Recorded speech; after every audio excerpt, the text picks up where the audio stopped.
Maya Paldo, Pampanga, magandang araw Central Luzon. Ako po si Jody Dizon Mercado. Narito na ang mga malalaking balitang Central Luzon nitong nakarang linggo. Medical equipment sa JBLMGH handa na sa holiday emergencies. DOH Central Luzon, sinuri ang kahandaan ng ospital. Irigasyon sa Nueva Ecija, nasira dahil sa illegal quarrying. Aning palay, posibleng bumagsak sa first quarter ng 2026. Bomb threat response training sa mga kolehiyo at universidad, inalunsad ng CHED at PNP. Mga nakatenggang balikbayan box, inihahatid na ng BOC sa mga may-aring OFW. At Bulamon as GLF 2025 champion, kauna-unahang championship title ng barangay. Hinimok ni Pangulong Ferdinand Marcos Jr. ang buong kapulisan na gawin ang lahat ng nararapat na mga hakbang para sa mapayapa at ligtas sa pagdiriwang ng Kapaskuhan sa buong bansa. Nanawagan si Pangulong Ferdinand Marcos Jr. sa Philippine National Police o PNP na paigtingin ang security measures at panatilihin ang mataas na antas ng pagmamatsyag sa buong bansa ngayong Kapaskuhan. Layo nitong masiguro ang kaligtasan ng publiko kasabay ng pagdami ng biyahe, okasyon at mga pagtitipon. Inihayag ito ng Pangulo sa oath-taking ng 50-star ranked officers ng PNP sa Malacanang Palace nitong Miyerkules, December 17. Hinimok ni PBB ang mga pulis sa panatilihin ang kanilang presensya at bantayan ang mga pangunahing kalsada, pampublikong lugar, transport hubs at mga komunidad kung saan nagtitipon ng mga pamilya ngayong holiday season. Pinaalalahanan niya ang mga newly promoted officials na ipagpatuloy ang serbisyo publiko kahit sa panahon ng mga pagdiriwang. Binigyang din niya rin ang kahalagahan ng paglilingkod ng may dangal at magsilbi para sa interes at kapakanan ng bansa at sambayan ng Pilipino. Kasabay nito, binati niya ang mga opisyal sa kanilang promosyon at hinikayat silang ipagmalaki ang mga nakamit na tagumpay. Muli ring pinagtibay ng Pangulo ang suporta ng kanyang administrasyon sa PNP bilang pagkilala sa mahalagang papel nito sa pagpapanatili ng kapayapaan at kaayusan lalo na sa panahong abala ang publiko. Samantala, inihayag na ng PNP na handa na raw sila para sa taon ng holiday security operations kabilang ang pag-deploy ng higit 100,000 pulis sa buong bansa para tiyakin ang kaligtasan ng publiko at pigilan ng kriminalidad. Ako si Jody Dizon Mercado para sa CLTV 36 News. Habang kapalapit ang Kapaskuhan at Bagong Taon, mas pinaigting ng DOH ang kanilang Ligtas Christmas Campaign upang masigurong handa ang mga ospital sa inaasahang pagdami ng mga pasyente. Isa sa mga binabantayang pasilidad ang Jose B. Lingad Memorial General Hospital sa City of San Fernando, Pampanga. Narito ang report ni Arlene Salonga.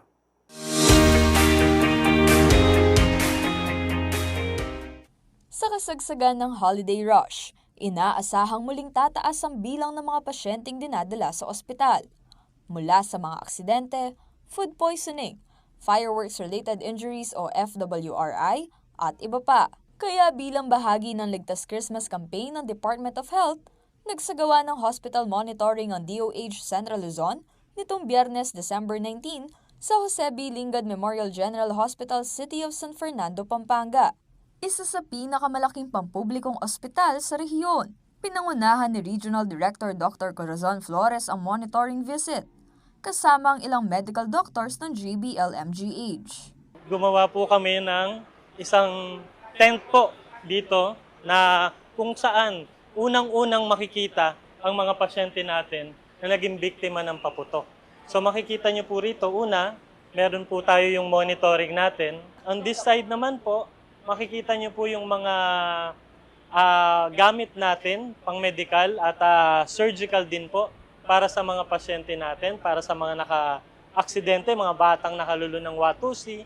Tapos andyan din po yung mga surgical instruments. Dagdag pa ng Medical Specialist 3 ng JBLMGH na si Dr. Joy Aiza Sombilio, bukod pa sa facilities at equipment, inihahanda rin nila ang mga staff at manpower ng ospital. So mag-umpisa pa lang po ng December, yung mga staff po natin ng emergency department, kasama po yung doctor and nurses po natin, particularly po yung mga emergency medicine doctor po natin, ay sumasali po sila dun sa orientation regarding po sa mga bagong paraan para po makapag-monitor po kami ng Aksyon Paputok Injury Reduction Campaign. So, lahat po ng mga emergency medicine doctor po namin ay na-train na po ngayon. Batay sa assessment ng JBL-MGH, nakapagtala sila ng 45 FWRI cases noong 2024. At karamihan sa mga ito ay bata na gumagamit ng boga. Paalala naman ni JBL-MGH Chief of Medical and Professional Staff 2, Dr. Alfonso Danak, huwag ipagsawalang bahala kung mayroong mga untoward incidents sa kasagsagan ng selebrasyon ng bagong taon. Sila ay naka-encounter ng sugat, whether dahil po sa paputok or bamandailan.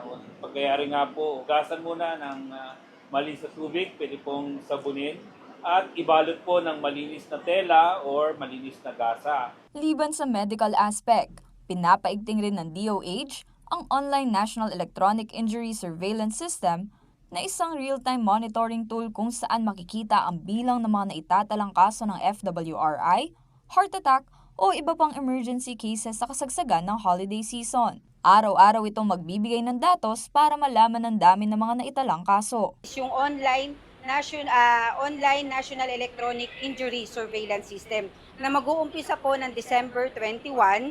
So magmo-monitoring po kami at magbabantay po kami. Lahat po ng makikita po nating pasyente is titignan po namin, bibigyan ng paunang lunas at isusulat po namin sila dun sa ibinigay po ng Department of Health na data sheet at i-encode po namin ng real time para po araw-araw ay makakuha po tayo ng census at masabi po natin kung gaano kadami po talaga ang ating mga napinsala sa panahon ng bagong taon po. Patuloy rin na pinapaalala ni RD Dr. Flores na maging disiplinado ngayong Kapaskuhan at bagong taon. At huwag kalimutang isaalang-alang ang kalusugan. Pinapaalala po natin, una, tamang pagkain, may exercise, at of course, disiplina. Pangalawa, biyahe healthy. We want to promote safe and of course safe travel. And pangatlo po, iwas paputok para po salubungin natin ang bagong taon ng masaya, ligtas at buo po ang ating katawan. Para po tinatawag natin yung ligtas at masaya ang Kapasko. Kasama si Aisel Fernando, Arlene Salonga, CLTV 36 News.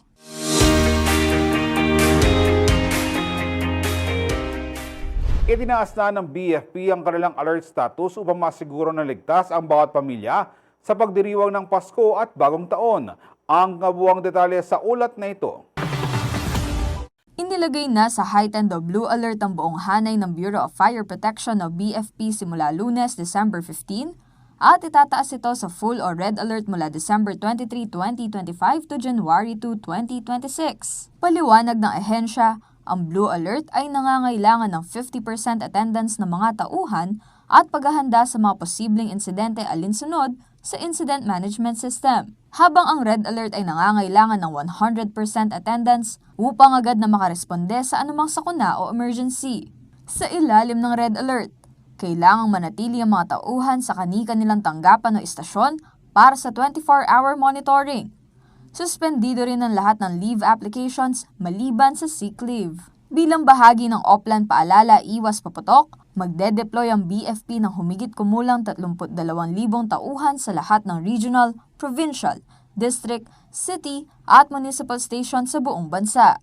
Layunin nitong paigtingin ng kamalayan ng publiko sa fire safety ngayong holiday season. Sa ilalim ng Oplan Paalala, magkakaroon ng strategic deployment ng fire trucks at ambulansya, magsasagawa ng information campaign at pinalakas na fire safety inspection sa mga paputok, electrical decorations, manufacturing, processing at distribution facilities, mga high-risk establishment at transportation hubs. At mayroon ding magbabantay sa mga itinalagang lugar para sa community fireworks display. Bukod dito, aktibo rin ang BFP public information sa social media gamit ang reels, audiovisual presentations at posters. Samantala, hinikayat ng BFP ang publiko na suriing mabuti ang mga dekorasyon sa bahay, magtalaga ng responsableng tao sa gawaing bahay, at sundin ang lahat ng batas kaugnay sa paggamit ng paputok at pyrotechnics. Sa ganitong paraan daw, mapapanatiling ligtas ang bawat pamilya at komunidad ngayong holiday season. Kasama si Jody Mercado,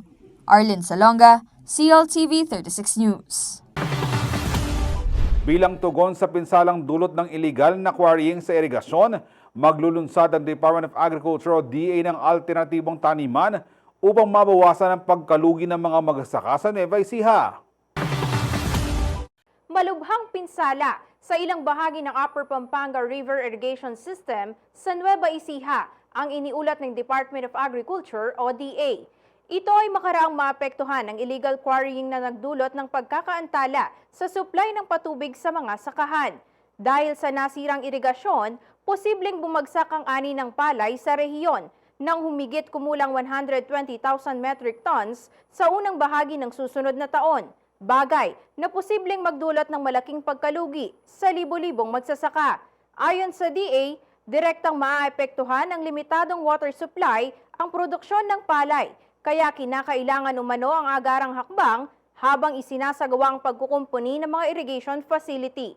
Bilang tugon, inihahanda ng kagawaran ang pagpapatupad ng crop diversification kung saan ililipat ang hindi bababa sa 37,000 hectares ng dating taniman ng palay sa produksyon ng munggo bilang alternatibong kabuhayan. Ipinaliwanag ng ahensya na mas maikli ang panahon ng pagtatanim ng munggo na umaabot lamang sa halos 60 araw, kaya may pagkakataon ang mga magsasaka na makabawi agad ng kita kahit limitado ang patubig. Bukod sa pagtulong sa kabuhayan ng mga magsasaka, inaasahan ding makakabawas ang akbang na ito sa pag-angkat ng munggo ng bansa na kasalukuyang umaabot sa halos 50,000 metric tons kada taon. Kasabay nito, plano ng DA at National Irrigation Administration na palawakin pa ang munggo production sa karagdagang 21,000 hectares sa iba pang saklaw ng irrigation systems ng pamahalaan. Aisel Fernando, CLTV 36 News. Manatiling nakatutok para sa iba pang mga balita nitong nakarang linggo.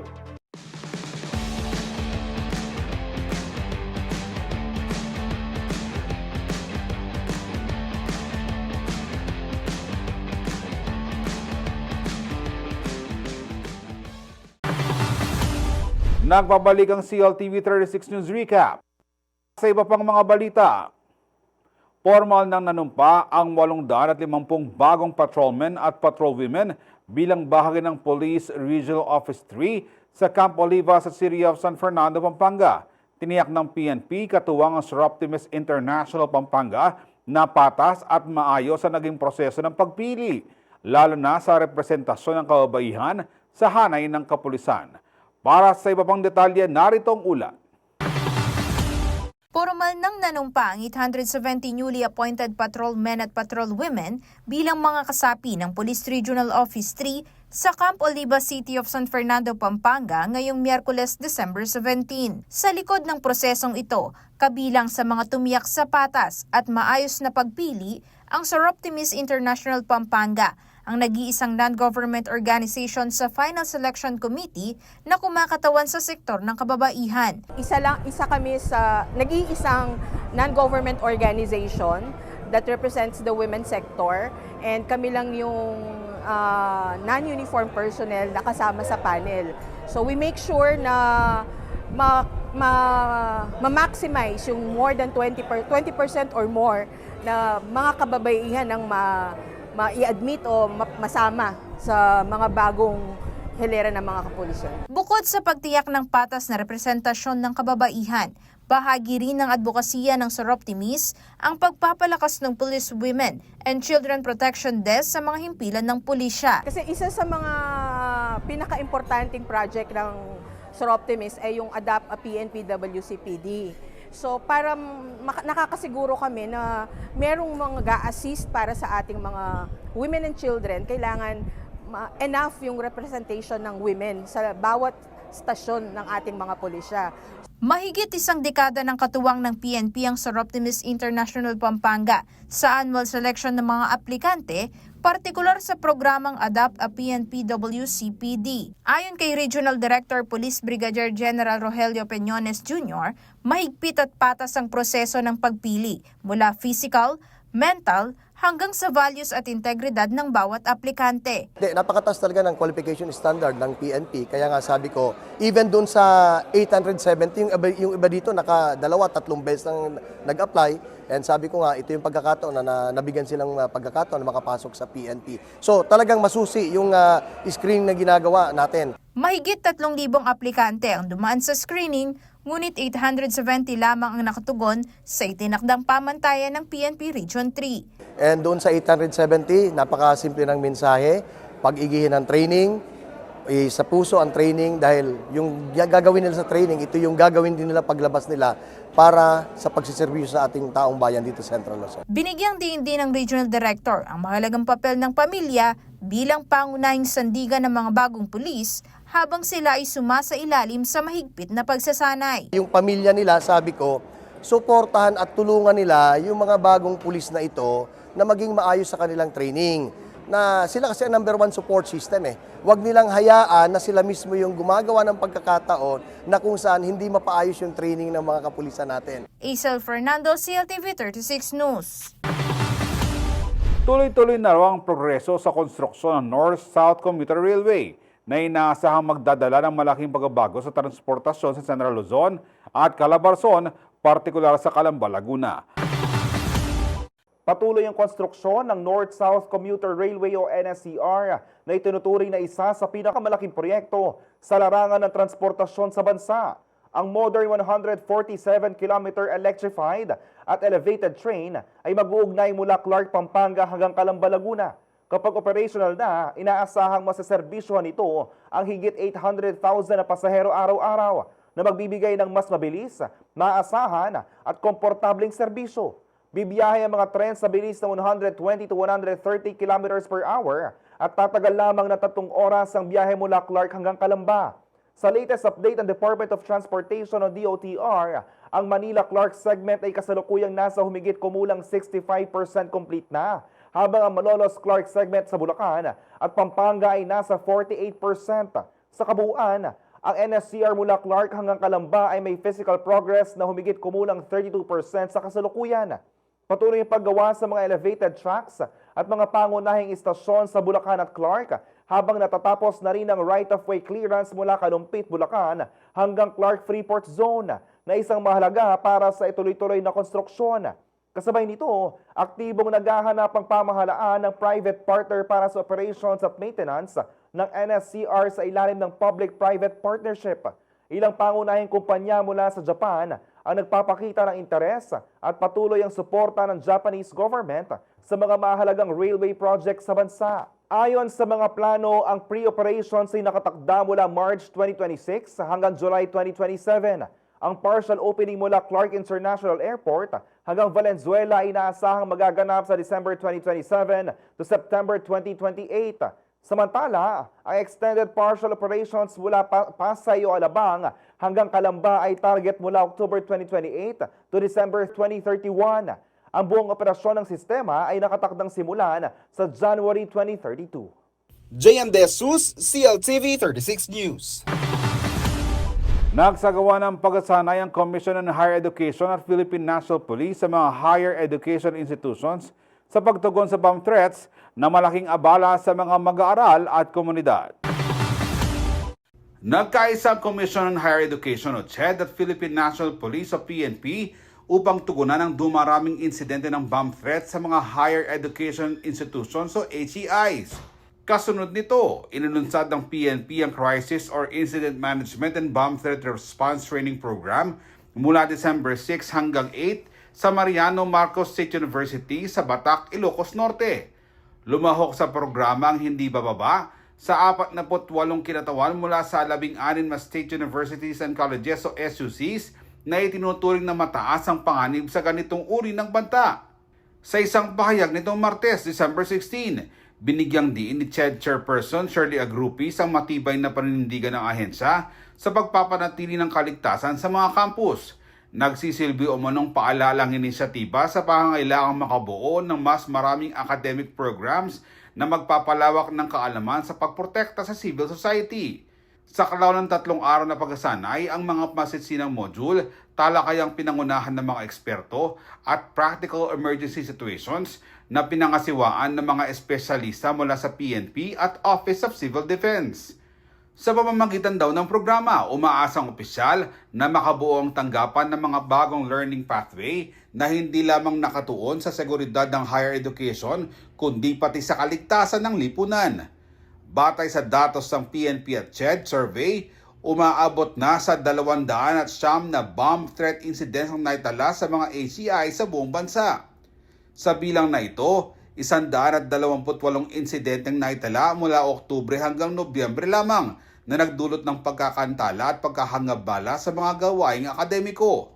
Ilan sa mga paaralang nabiktima ng bomb threat noong Oktubre ay ang Pampanga State University, Pampanga Colleges, Holy Cross College, Our Lady of Fatima University, Angeles City National Trade School, City College of Angeles at Pampanga High School.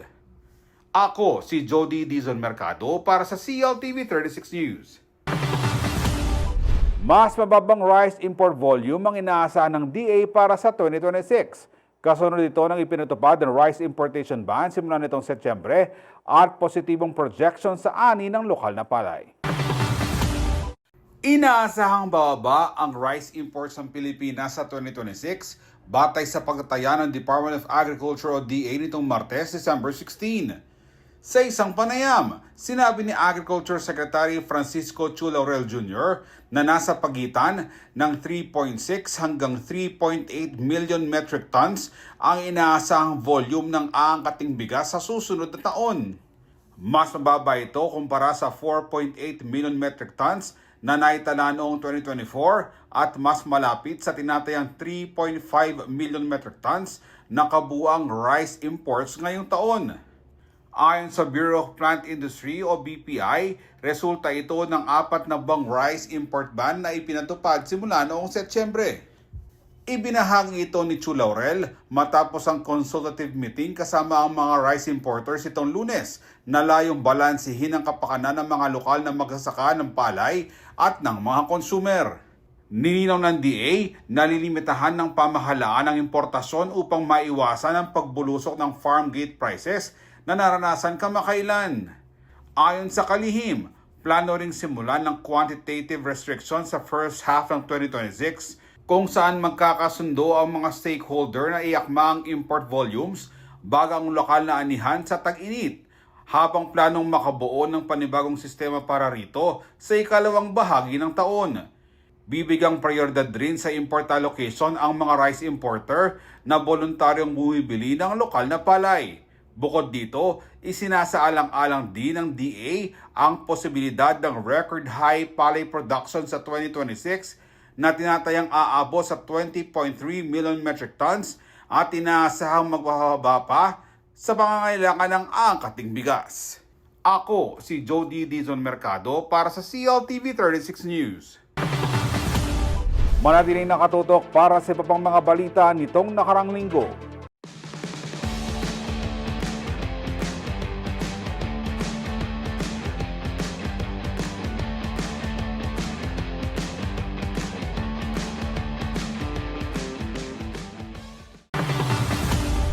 Nagbabalik ang CLTV 36 News Recap at sa iba pang mga balita.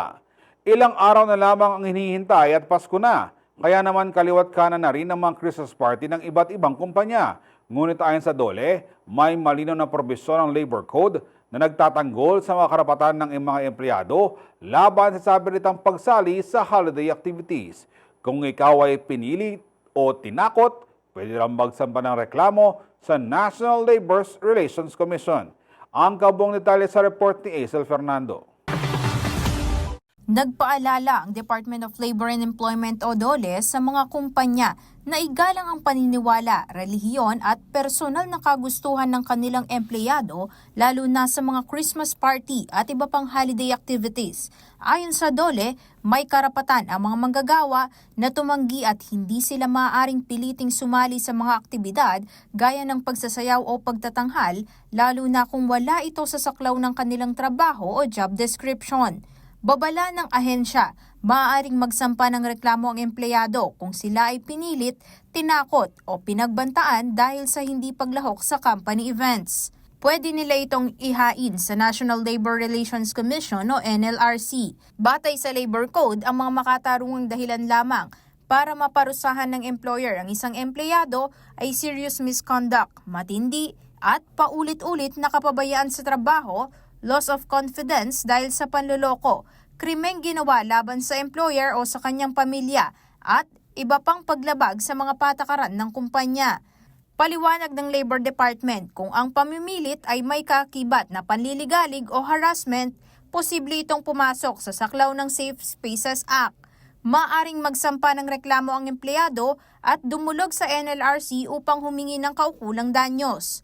Kung sakaling walang ipinataw na parusa, maaari pa ring maghain ng reklamo ang manggagawa kung siya ay hinaras o naging mahirap ang kanyang kalagayan sa trabaho na maaaring mauwi sa constructive dismissal na itinuturing ding illegal na pagkakadismiss sa trabaho. Gayunpaman, sinabi ng DOLE na kung ang pamimilit ay biro lamang sa Christmas party o itinalagang presentasyon at ito ay nasa maayos, magalang at masayang diwa ng pagkikisama, maaari pa ring makilahok ang empleyado upang mapatatag ang samahan sa organisasyon at gawing mas masaya ang mga okasyon. Samantala, sa usapin ng 13th month pay, inihayag ng Bureau of Working Conditions o BWC na ang pagbibigay na ito ay hindi lang obligasyon sa ilalim ng batas, kundi pagkilala rin sa ambag ng mga manggagawa sa paglago at tagumpay ng kumpanya. Ayon kay BWC Director Alvin Corrada, nakatutulong din ang 13th month pay sa pagpapataas ng moral at productivity ng mga empleyado. Kaya't muling pinaalalahanan ng mga employer na tiyaking buong mababayaran ang 13th month pay on or before December 24 alinsunod sa batas. Kasama si Jody Dizon Mercado, Isel Fernando, CLTV 36 News. Asahang magiging masaya ang Pasko ng maraming OFWs at kanilang pamilya dahil idinidistribute na ng Bureau of Customs ang mga nakatenggang balikbayan boxes na inabandon na raw ng cargo companies. Sinimula na ng Bureau of Customs o BOC ang paghahatid ng humigit kumulang 130,000 balikbayan boxes na hindi pa nakukuha ng mga recipient itong Huwebes, December 18. Tugon nito sa naunang ata si Pangulong Ferdinand Marcos Jr. na tiyaking makakarating ang mga kahon sa mga pamilya ng Overseas Filipino Workers o OFWs ngayong Pasko. Pinangunahan ni BOC Commissioner Ariel na pumuseno ang inspeksyon sa mga naiwan at hindi pa nakukuhang balikbayan boxes sa Port of Manila na karamihan ay nagmula sa Middle East, partikular sa Saudi Arabia, Qatar at United Arab Emirates. Ilan sa mga kahon ay nakaimbak na sa pantalan mula 8 buwan hanggang halos 2 taon.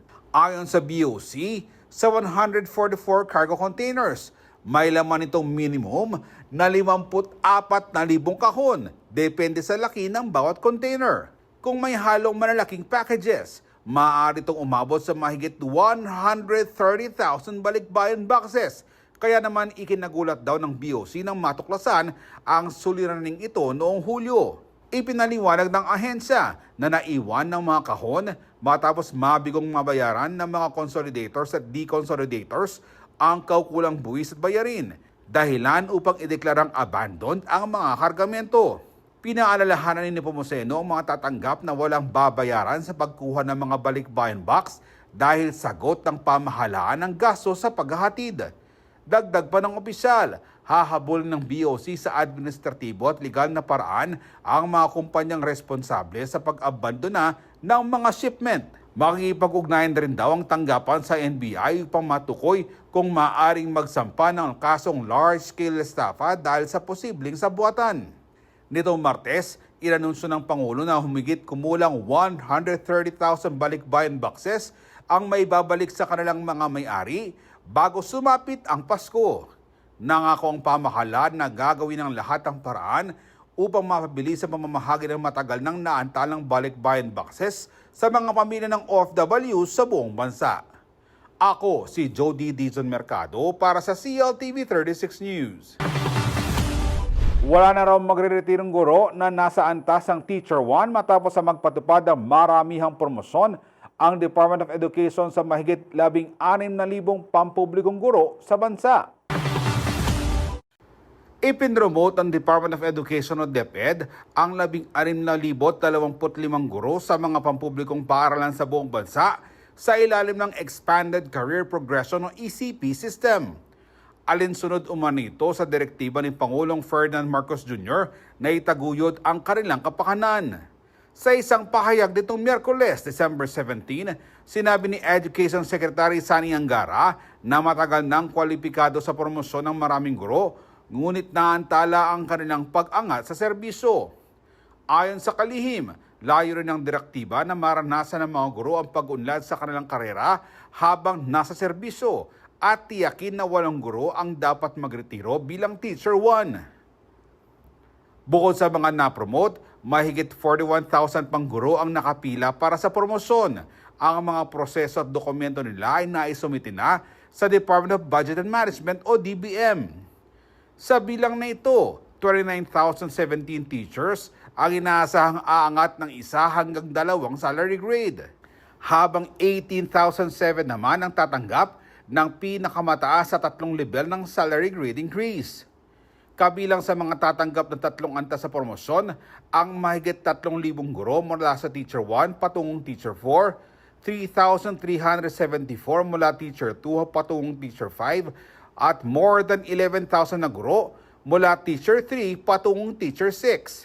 Dagdag pa rito, 16,883 Teacher 1 ang itataas sa Teacher 3. Ayon sa DepEd, bibigyang prioridad din ang promosyon at reclassification ng mga Teacher 1 na malapit nang magretiro. Samantala, magpapatuloy ang National Educators Academy of the Philippines sa pagsasagawa ng mga pagsasanay at leadership development program upang mapanatili ang tuloy-tuloy na career progression ng mga guro sa pampublikong paaralan. Ako si Jody Dizon Mercado para sa CLTV 36 News. Matapos makatanggap ng mga reklamo, naglabas ang bagong memorandum circular ang LTFRB para pansamantalang bawasan ng surge pricing ng mga ride-hailing services ngayong holiday season. Nagpatupad ang Land Transportation, Franchising and Regulatory Board o LTFRB ng pansamantalang pagbawas sa surge pricing ng mga ride-hailing service tuwing rush hour ngayong holiday season. Ayon kay LTFRB Chairperson Vigor Mendoza II, epektibo ang bagong patakaran sa kasagsagan ng Pasko at Bagong Taon mula December 17 hanggang January 4, 2026. Tugon daw ito sa reklamo ng commuters at sentimiento ng TNVS sector alinsunod sa direktiba ni Pangulong Ferdinand Marcos Jr. at Transportation Secretary Giovanni Lopez na maglatag ng malinaw na patakaran sa pagkukwenta ng pamasahe. Patuloy ding pag-aaralan ng LTFRB ang implementasyon ng surge pricing kabilang ang mga umiiral na alituntunin, regulasyon at mga legalidad kaugnay ng fare matrix ng TNVS. Paliwanag ng opisyal, ang surge pricing ay orihinal na idinisenyo upang balansihin ang supply at demand at hikayatin ng mas maraming driver na pumasada sa oras at lugar na mataas ang demand. Subalit dahil sa kakulangan ng malinaw na pamantayan sa pagkukwenta nito, dumami ang reklamo mula sa mga pasahero. Sa ilalim ng LTFRB Memorandum Circular o MC 2019-036, ang surge pricing ay hindi dapat lumampas ng doble sa base fare. Ngunit walang malinaw na gabay sa aktual na pagkukwenta. Bonsod nito, inilabas ang MC 2025-056 upang magbigay ng win-win solution para sa kapakanan ng parehong commuters at TNVS drivers.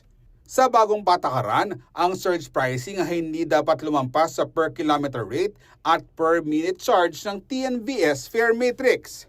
Upang maprotektahan ng kita ng mga TNVS driver, malinaw ding itinakda ng LTFRB na hindi maaaring kumuha ng bahagi o komisyon ang mga transport network companies o TNCs mula sa surge price. Inatasan ng mga TNVS operator at TNCs na ayusin ang kanilang fare computation systems bago o sa mismong December 17, 2025 upang masunod ang bagong patakaran sa surge pricing. Ako si Jody Dizon Mercado para sa CLTV 36 News. Manatiling nakatutok para sa iba pang mga balita nitong nakarang linggo.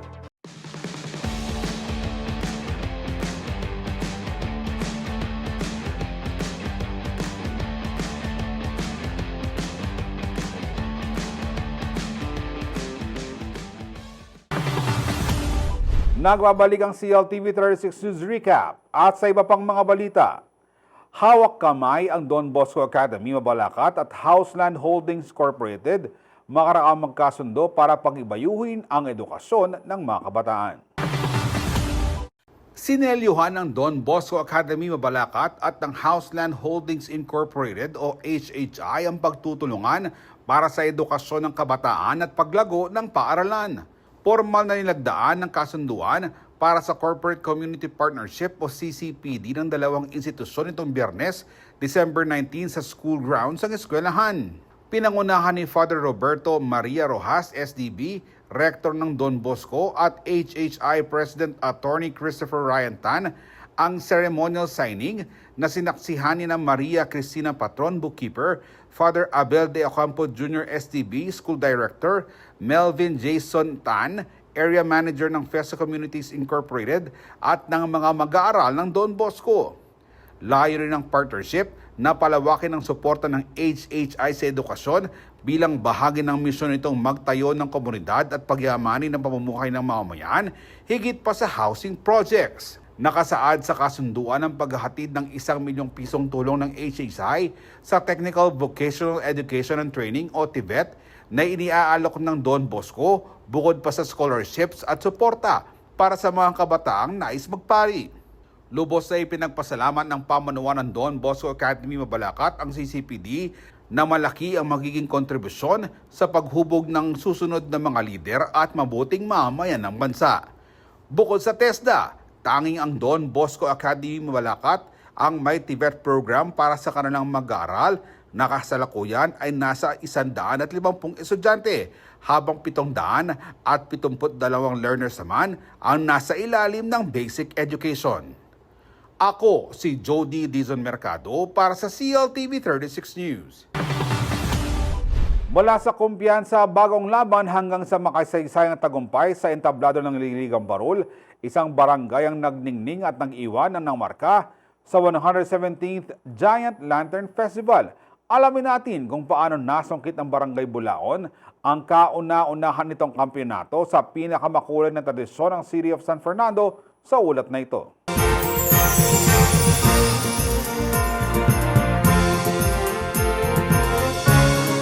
Ibiya ko nakikita ng 100% na talagang akwane. Ganito kakumpiyansa ang kapitan ng Barangay Bulaon na si Laverny Gopez nang kapanayamin siya ng CLTV 36 News nitong November 2025 tungkol sa kahandaan nila para sa 117th Giant Lantern Festival. At hindi siya nagkamali dahil nitong Sabado, December 13 sa Robinson Star Mills, Ikayuing champion, Barangay Bulaon! Headed by Barangay Captain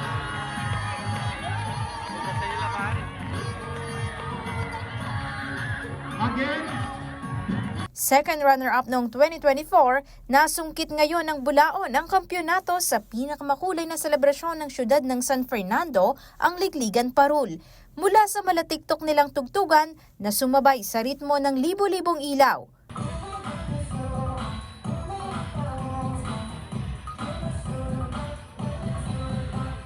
Sa mga imahe at talatang sumisimbolo kay Jesus, mensahe tungkol sa world peace, at syempre, ang highlight ng kanilang parol ay ang flipping images na tunay na fresh sa paningin ng mga hurado at higit 7,000 manonood na iuwi nila ang korona. Kwento ng lantern maker ni si Mark Nino Flores, 1 taon nilang pinag-isipan ang mga gimmick na ito. Yan, 1 year po namin pinag-isipan yan kasi gusto ko talaga perfect po yung papakita ng Bulaon ngayong taon. Kaya whole year round po pinag-iisip ako ipapakita ng Bulaon ngayong taon. Pinagandaan namin talaga yung Giant Lantern na 2025 kasi January pa lang nag-prepare na kami ni Mark Flores, yung yung lantern maker ko. Sa kasaysayan ng Ligligan Parul, ito ang first time na nasungkit ng Barangay Bulaon ang championship title, kung saan inuwi nila ang 300,000 pesos na papremyo. Sobrang saya, siyempre, lalo na yun, nagbunga na pinaghirapan namin ang napit at pagod na. Kasi talagang pinagandaan namin itong taon na ito para makuha nga namin yung championship. Mo San Fernando yan, Pilipinas, mabilog yung mundo. Nalben na katamo at siyempre number 1, sumikat yung Barangay Bulaon.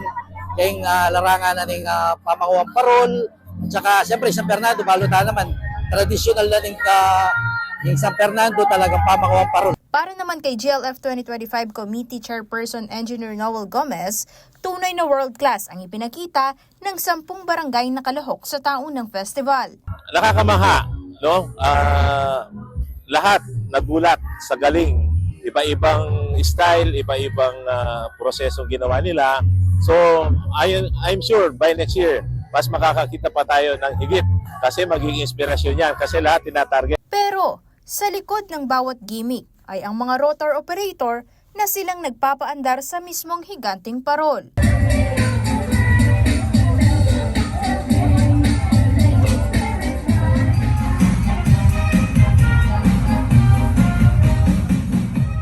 Samantala, back-to-back first runner-up naman sa kompetisyon ang Barangay Santo Niño na nag-uwi ng 200,000 pesos na papremyo. Pinangunahan ito ni Kapitan Janino Padilla, katuwang ang lantern maker na si Byron Bondok. Pumwesto naman bilang second runner-up ang Barangay Dolores sa pangunguna ng lantern maker na si Teddy Aguilar at sa liderato ni Kapitan Alan Pacho. Tumanggap sila ng 100,000 pesos na premyo. Unforgettable din ang pagkakapanalo ng Barangay Kalulot bilang third runner-up dahil ang humawak ng kanilang parol ay ang 18-year-old female lantern maker na si Shakina Bondok. Sa gabay rin ni Kapitan Jamie Capil, nakapag-uwi naman sila ng 50,000 pesos. Malaki naman ang pasasalamat ni Engineer Gomez sa lahat ng mga taong nasa likod ng matagumpay na event.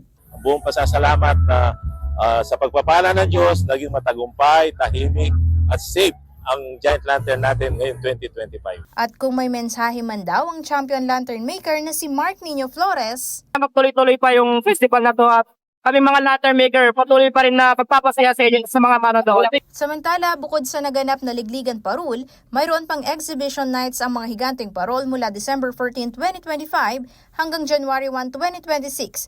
Para sa mga detalye ng mga lugar, tignan ang impormasyong naka-flash sa inyong screen. Aisel Fernando, CLTV 36 News.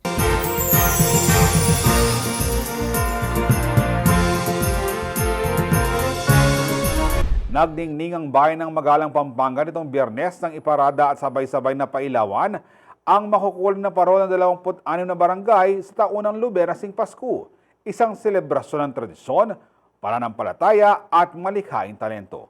Panoorin naman naging kaganapan sa report ni Ray. 26 na barangay ang sama-samang nagbigay kulay at liwanag sa bayan ng Magalang, Pampanga matapos iparada ang makukulay at malikhaing parol sa pagdiriwang ng Ingbanala Bituining Magalang, Lubenas ng Pasko nitong Biyernes, December 12.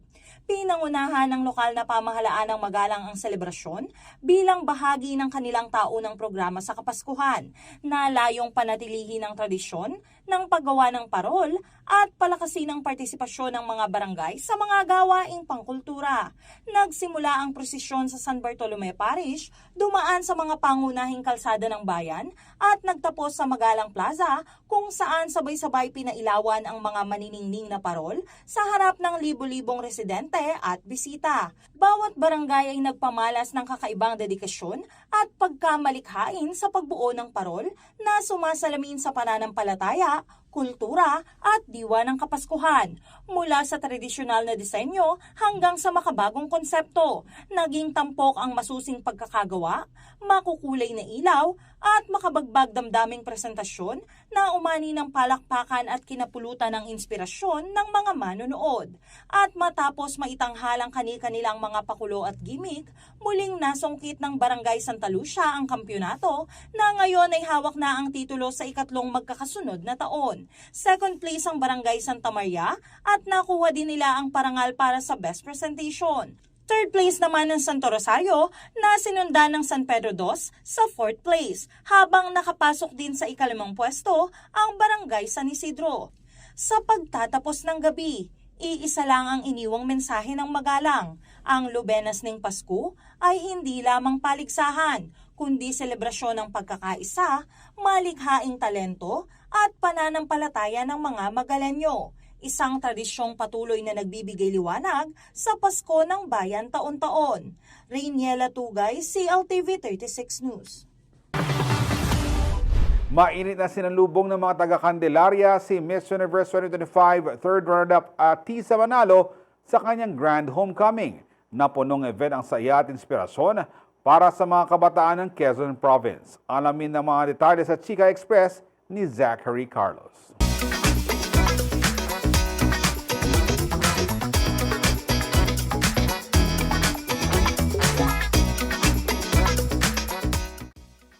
Sinalubong ng hiyawan ng mga tagahanga si Miss Universe 2025 third runner-up Atisa Manalo sa kanyang grand homecoming celebration sa Candelaria, Quezon Province nitong Lunes, December 15. Nagsimula ang selebrasyon sa courtesy call kasama si Mayor Ogie Suwayan at photo op sa City Hall. Sinundan ito ng motorcade kung saan nagpaabot ng pasasalamat at pagbati si Atisa sa kanyang supporters. Slay na slay ang beauty queen sa suot na body-hugging gown na may gold-toned pearls at syempre ang kanyang Miss Universe Philippines tiara.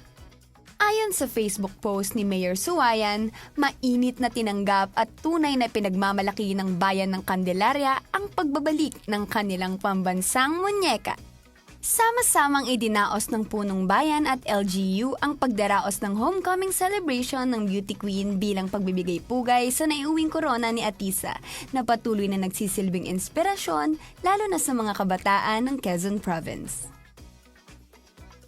Sa kanyang maikling speech, ibinahagi ni Atisa na ginawa niya ang kanyang best para maging proud sa kanya ang buong Candelaria at ang mga taga-Quezon. Para sa Chika Express, ako po si Zachary Carlos, CLTV 36 News.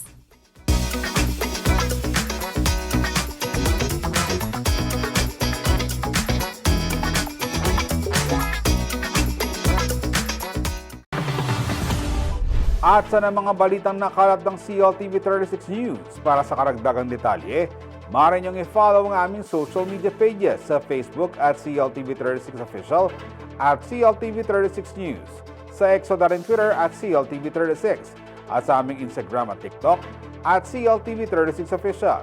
Kung nais niyong balikan ang mga programa ng CLTV 36, pwede niyong bisitahin ang aming YouTube channel na at CLTV 36 Official at ang aming website na www.cltv36.tv. Mapapanood din ang mga programa ng CLTV 36 nationwide via Signal Channel 115 at sa ating 39 na cable partners. Kasama ang buong puwersa ng CLTV 36, ako po si Jody Dizon Mercado. Maraming salamat po.